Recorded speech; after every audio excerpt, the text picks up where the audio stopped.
नमस्कार दोस्तों, आप सभी का हमारे चैनल यूनि विकास में स्वागत है। आज हम लोग अंतर्राष्ट्रीय संगठन से संबंधित संभावित प्रश्नों की चर्चा करेंगे, जिसका संबंध यूपीएससी मुख्य परीक्षा 2024 से है।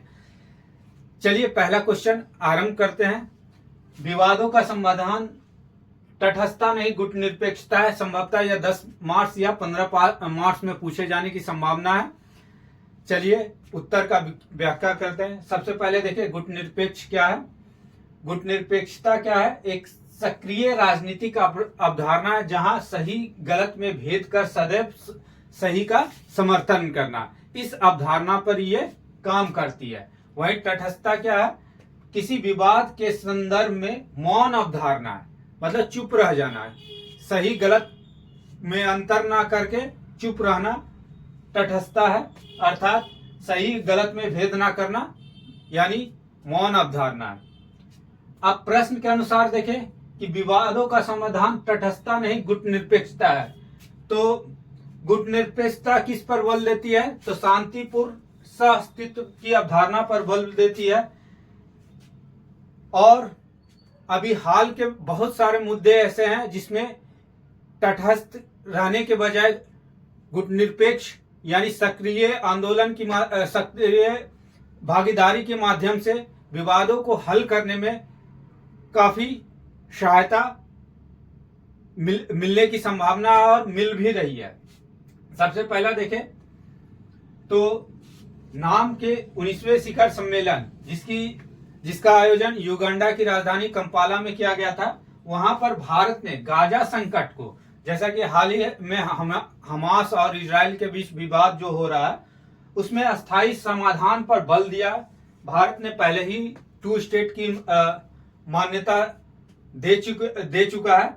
वहीं यूक्रेन और रसिया के विवाद के मुद्दे पे भारत ने सक्रिय भूमिका अदा की है। अभी हाल ही में हमारे प्रधानमंत्री यूक्रेन की भी यात्रा की है और रूस से लगातार संपर्क इस मुद्दे पे बनाए हुए है, जहां यूक्रेन में मानवीय सहायता से हम वहां के लोगों को मदद कर रहे हैं। वहीं रसिया से हम लगातार इस मुद्दे पे बातचीत करके विवादों को हल करने का प्रयास कर रहे हैं।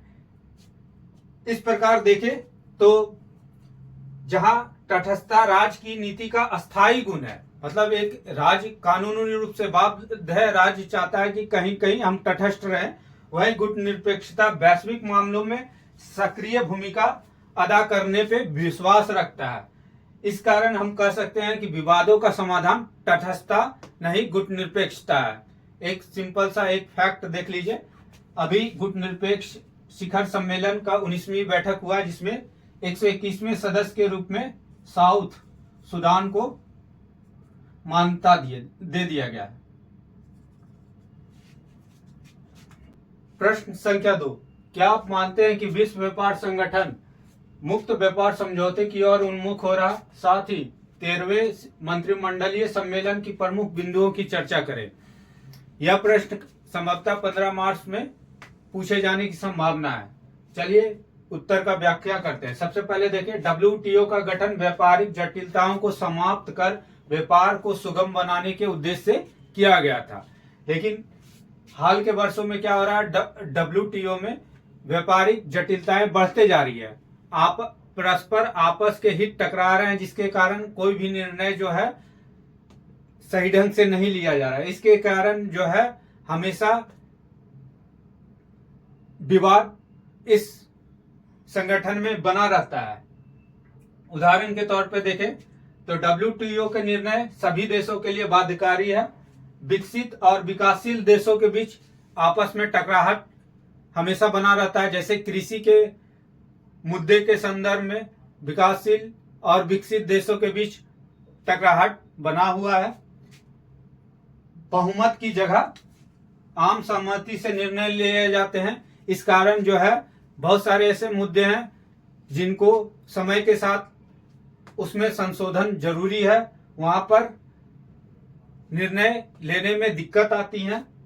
संकुचित हितों के कारण जो है यह हमेशा व्यापारिक जटिलताएं इसमें बनी रहती है।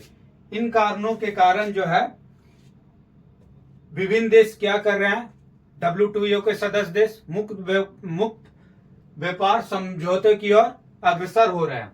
जैसे हाल के वर्षों में देखें तो भारत ने क्या किया है, भारत के द्वारा यूरोपियन मुक्त व्यापार समझौता किया गया है, ऑस्ट्रेलिया से मुक्त व्यापार समझौता किया गया, यूएस मॉरिशस से किया गया है, उसी प्रकार संयुक्त अरब अमीरात से मुक्त व्यापार समझौता किया गया।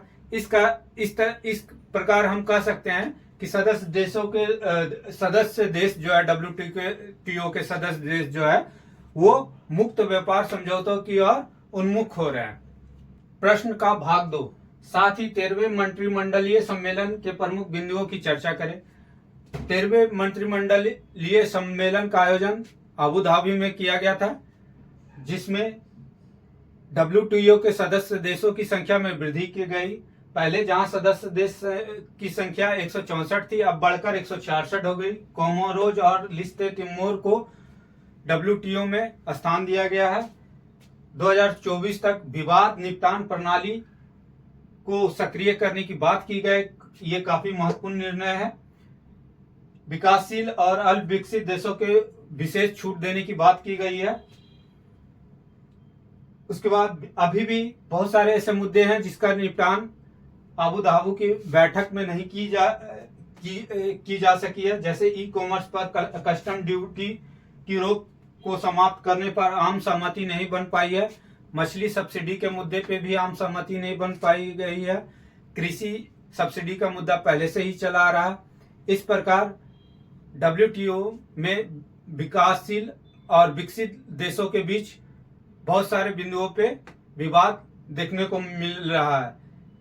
इसके बावजूद भी यह जो है संगठन है व्यापार को संचालित करने में सुगमता पूर्वक काफी सहयोग प्रदान कर रहा है।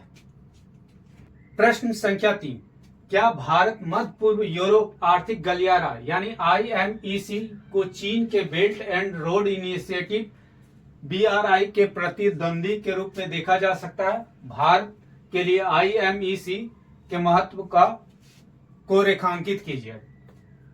उत्तर का विश्लेषण करते हैं। जी सम्मेलन जिसका आयोजन पिछले वर्ष भारत में हुआ था, इसी दौरान जो है IMEC के गठन पर यूरोप के विभिन्न देश, भारत, USA आदि ने हस्ताक्षर किया था।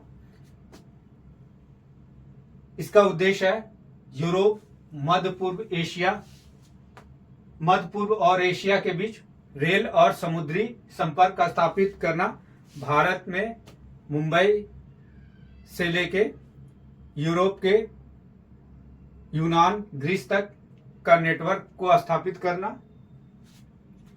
अब प्रश्न पे आते हैं, क्या यह BRI का प्रतिद्वंदी है? तो देखें BRI में क्या है।